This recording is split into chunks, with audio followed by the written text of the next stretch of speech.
Olá! Cerca de 54% das crianças que vivem nas ruas possuem a consciência de que estão agindo de maneira errada ao utilizarem drogas, mas apenas 1% afirma que já procurou ajuda para largar o vício. Falando nisso, eu recebo hoje em nosso estúdio a pediatra Bettina Greisser, uma das coordenadoras do projeto Quixote, que busca alternativas para crianças e jovens em situação de alto risco social. Recebo também o sociólogo Floriano Pêssaro, que durante a sua gestão na Secretaria Municipal de Assistência e Desenvolvimento Social foi o responsável pela criação do programa São Paulo Protege Suas Crianças. Tudo bem, Floriano? Tudo bem, Bettina? Prazer estar aqui com vocês nesse programa maravilhoso e vamos conversar bastante sobre esse tema, que é um tema muito difícil na cidade. Bettina, vamos começar explicando o que é o projeto Quixote. O projeto Quixote é uma organização da sociedade civil que existe há 12 anos e que trabalha com crianças, jovens e famílias em situação de risco. Quem é em situação de risco? São jovens que não têm oportunidade de se inserir no mercado de trabalho, são jovens que estão vivendo situações de violência, que estão em situação de delinquência ou que não têm uma supervisão adequada de um adulto que possa fazê-lo se inserir positivamente na sociedade. E esse projeto ele funciona onde? O projeto Quixote ele nasceu dentro da Unifesp, que é a antiga Escola Paulista de Medicina.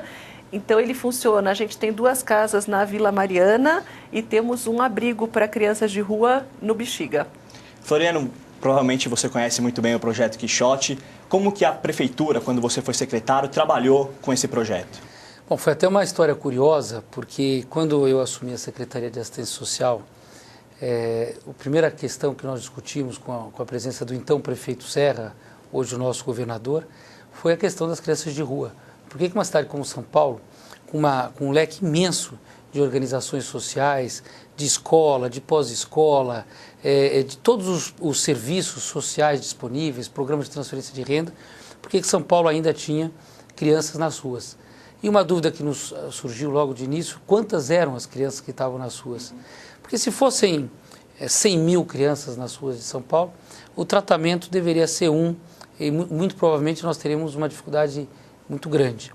Mas era preciso saber a ordem de grandeza. E nós, então, por uma determinação na época do prefeito Serra, fizemos uma primeira contagem. E essa contagem fez uma varredura pelos principais pontos onde nós sabíamos que havia crianças nas ruas. E esse número chegou a 1.030.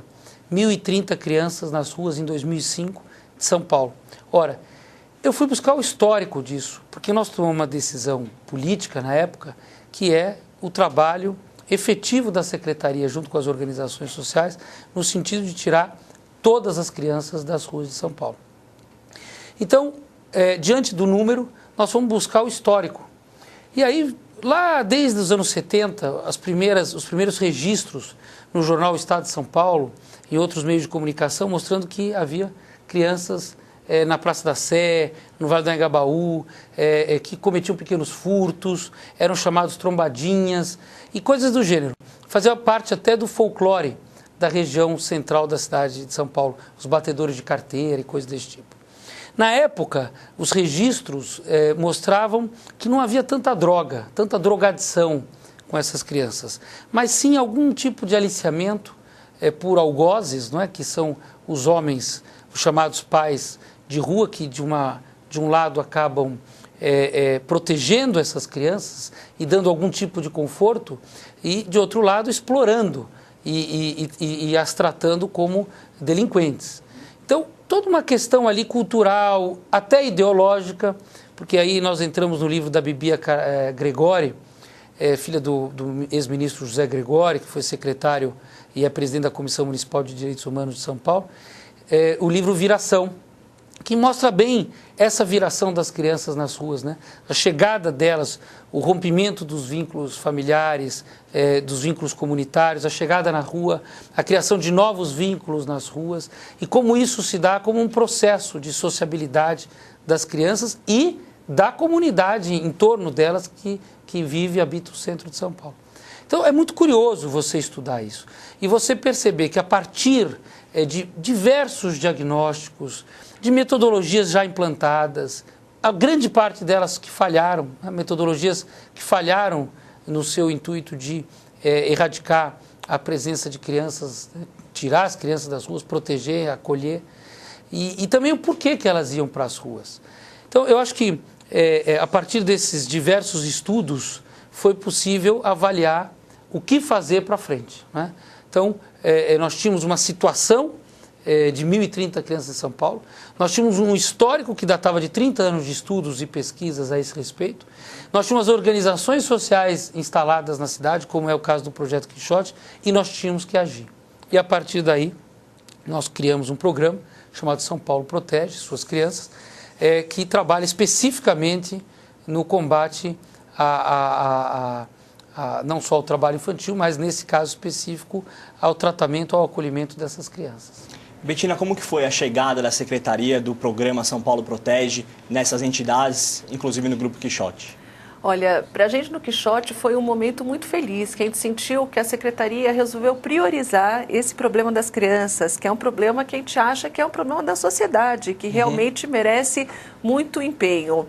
E como o Quixote tinha, já desde os primórdios, a nossa intenção não é só fazer o atendimento, até porque a gente tem um viés acadêmico muito forte. Então, a gente faz o atendimento, mas a gente reflete sobre a prática e busca criar subsídio para influenciar outras organizações do terceiro setor e influenciar também as políticas públicas. Então, quando a gente consegue ter um interlocutor dentro da gestão pública que vem saber o que foi que a gente já tentou no passado, como é que a gente pode contribuir enquanto terceiro setor para formular a política pública.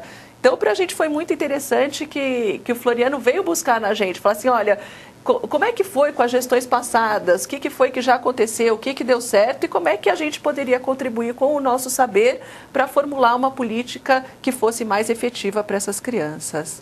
E como que era o retrato das crianças que utilizam drogas? Não, eu acho que é um pouco, só ainda para falar da estratégia, que eu acho que é importante. Primeiro, nós não inventamos a roda. Nós não saímos do nada, nós saímos, como eu disse, de 30 anos de estudo e pesquisa, pesquisas acadêmicas, pesquisas empíricas sobre o trabalho com criança de rua. Então, a partir daí, da criação do São Paulo Protege, é que nós fomos buscar novos parceiros e parceiros que tinham algum compromisso com a efetividade do serviço. Eu lembro sempre que no centro de São Paulo havia e há ainda uma organização social chamada Travessia, que trabalhava com crianças nas ruas. Mas o trabalho era pouco efetivo. Por quê? Porque fazia questão de trabalhar com a criança na rua sem ter a preocupação do dia seguinte. Para onde levar essa criança?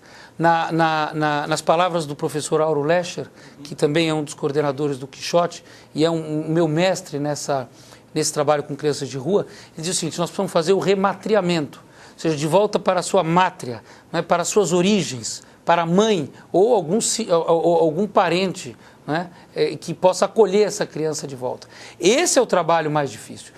Criar o vínculo na rua com a criança não é tão difícil. Tanto que o Quixote e outras organizações criam os vínculos nas ruas. Agora, o dia seguinte da criação desse vínculo é que é o grande desafio. Então, o que nós fizemos? Esse projeto Travessia tinha convênio com a Secretaria. Mas nós começamos a verificar qual era a efetividade. Começamos a dialogar com a opinião pública, começamos a dialogar com as organizações sociais, com o Ministério Público, com a imprensa, e começamos a perceber que havia um certo conformismo. Conformismo. Não, as crianças estão aí, mas é assim mesmo, não, mas não tem muito o que fazer e tal. Eu falei, mas de forma alguma, como assim? Como é que nós vamos nos conformar com criança nas ruas? Eu sempre falo da figura do pajé, aliás, do cacique que veio lá da tribo do Xingu, uma visita a São Paulo, uma história contada por uma amiga, e que quando ele desceu no aeroporto de Congonhas, ele viu um monte de crianças ali no entorno do cruzamento, do semáforo, ele tentou descer do carro para tirar aquelas crianças das ruas e protegê-las, evidentemente.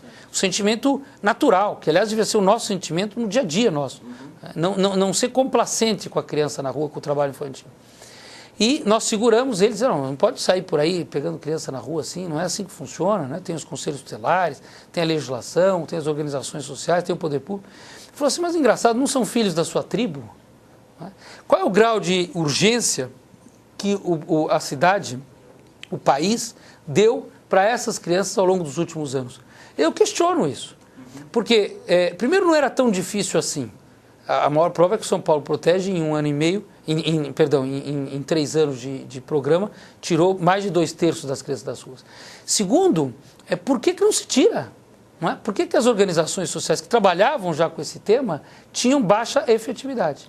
Que não é o caso do Quixote, porque no caso do Quixote a gente elaborou todo um plano de trabalho conjunto, junto com a experiência que eles já tinham, e os resultados começaram a aparecer.